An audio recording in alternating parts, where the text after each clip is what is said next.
नमस्कार। अलका विजिता शुक्ला चैनल में आप सभी का स्वागत है। हमारा आज का टॉपिक बहुत ही अच्छा है। सहनशीलता और मूर्खता में अंतर होता है। अब आप सभी सोच रहे होंगे कि सहनशीलता के साथ में मूर्खता या बुद्धिमानी कहाँ से आ गई, और कुछ लोग समझ भी रहे होंगे कि ये क्यों आया। तो मैं आज की वीडियो में यही बताने वाली हूँ, यही बात करने वाली हूँ। देखिए, हम समाज में रहते हैं, हमारे बहुत सारे रिश्ते होते हैं। परिवार, रिश्तेदारी, मित्र, पड़ोसी, सब तरह के लोग होते हैं। और हम प्रयास हमेशा ये करते हैं सभी के साथ हमारे मृदु संबंध बने रहें, और कभी भी हमें किसी को जवाब नहीं देना पड़े, किसी के लिए कोई अपशब्द यूज ना करना पड़े, अपने मुँह से, अपनी ज़ुबान से कभी भी किसी के लिए कोई गलत बात ना कहें हम। लेकिन कभी कभी परिस्थितियां ऐसी बन जाती हैं, और जब परिस्थितियां विपरीत होने लगें तो उन परिस्थितियों में भी यदि हम चुप रहे तो वो हमारे लिए दुखद साबित होती हैं। जैसे कि कुछ लोग होते हैं, लिमिट से अधिक किसी की लाइफ में इंटरफेयर करना शुरू कर देते हैं। लिमिट से अधिक वो दिक्कतें पैदा करना शुरू कर देते हैं।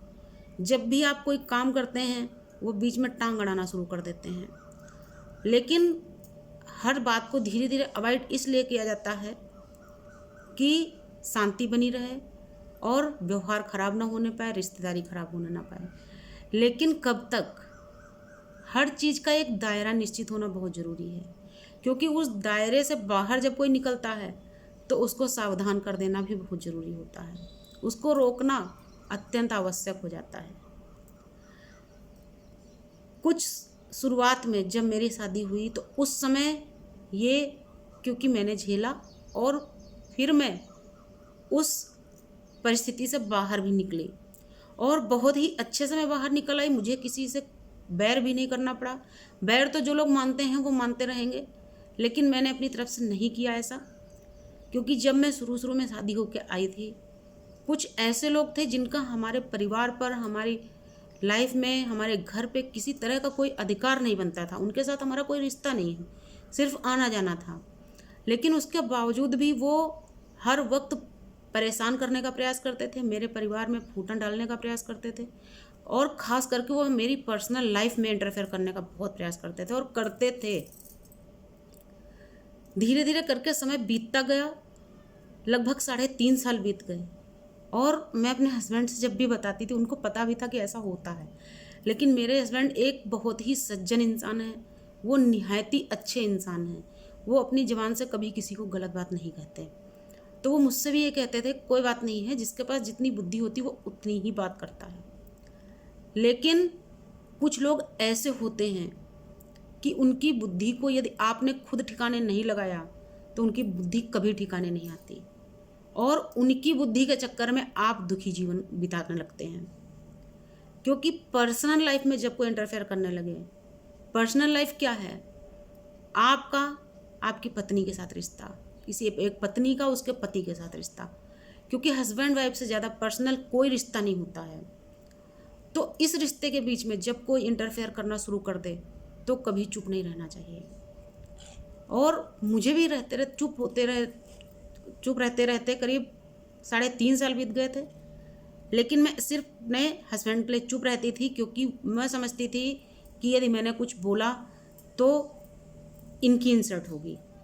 लेकिन फिर भी उन लोगों ने अपनी बदतमीजी के कारण, अपने गंदे स्वभाव के कारण ऐसी सिचुएशन क्रिएट कर दी कि मुझे बोलना पड़ा।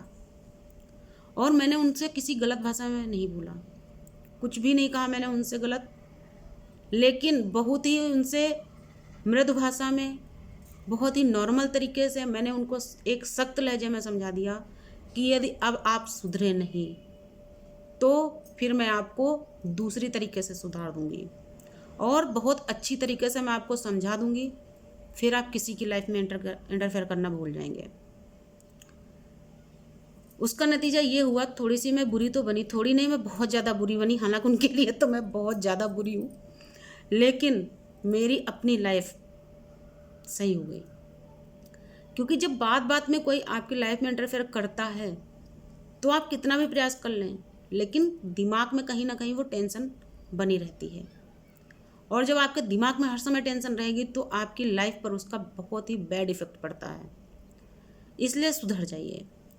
कभी भी रिश्ता कोई भी हो, पहली बात तो पूरे फैमिली के बीच में ही कभी थर्ड पर्सन को इंटरफेयर करने की परमिशन ना दें। यदि कोई शुरुआत करता है, बहुत लोगों की आदत होती है कि आपके घर में आके बैठेंगे, अगर वो सास के पास बैठ गए हैं बहू की बुराई शुरू कर देंगे, बहू के पास बैठ गए हैं वो सास की आलोचना करना शुरू कर देंगे, या बच्चों के पास बैठ गए हैं तो उनके सामने वो ऐसी बात करते हैं कि उनके परिवार में आपस में फूटन पैदा हो जाए। तो इन परिस्थितियों से बचना है अगर, तो शुरुआत में ही इन चीज़ों को रोक देना चाहिए। क्योंकि यदि आप शुरुआत में सचेत नहीं हुए तो आप मान लीजिए और इस बात को लिख कर रख लीजिए कि यदि आपने शुरुआत में ऐसी चीज़ों का विरोध नहीं किया तो जीवन दुखद होने में बिल्कुल भी समय नहीं लगेगा। और जब लिमिट से अधिक कोई इंसान बर्दाश्त करता है तो वो उसकी सहनशीलता नहीं, उसकी मूर्खता होती है। इसलिए सहनशीलता रखें लेकिन मूर्ख नहीं बने। बस आज की वीडियो का उद्देश्य इतना है कि हंसते मुस्कुराते रहिए सबके साथ में, अच्छा व्यवहार रखिए सबके साथ में, लेकिन अपनी लाइफ को भी एकदम सिक्योर रखिए। आपकी लाइफ में जब कोई इंटरफेयर करने लगे तो बिल्कुल चुप नहीं रहिए। अगर आपको वीडियो अच्छा लगा हो, मेरी बात से आप सहमत हो, तो लाइक और शेयर कर दीजिएगा। नमस्कार, धन्यवाद।